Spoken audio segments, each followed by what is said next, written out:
Chairman Orangi town حاجی جمیل سیاہ کی کوشش ہے کہ عوامی خدمت کے جو بھی کام ہے اس میں کوئی رکاوٹ نہ آئے اور اس کے فوری خاتمے کے لیے عملی اقدامات کرنے کے لیے وہ بتاتے بھی جاتے ہیں، ہدایتیں بھی دیتے ہیں کہ جاری ترقیاتی اور باقی کے کام کو جلد از جلد مکمل بھی کیا جائے تاکہ اورنگی ٹاؤن کی رہائش پذیر عوام کو جلد از جلد بہترین بلدیاتی سہولتیں میسر آ سکیں۔ Chairman Orangi town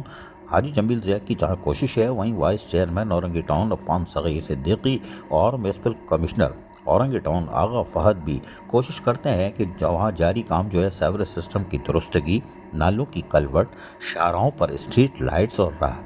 high marks کی مرمت و درستگی، پارکس اور شاہراہوں کے اطراف گرین بیلٹس میں تزئین و آرائش کے حوالے سے تسلسل کے ساتھ مثالی اقدامات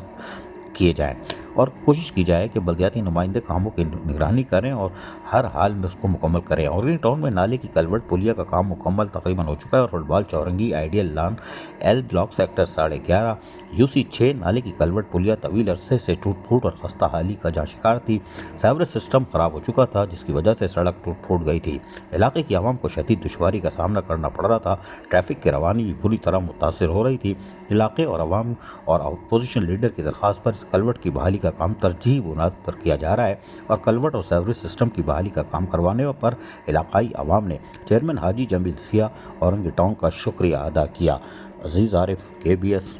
بلدیاتی نیوز، کراچی۔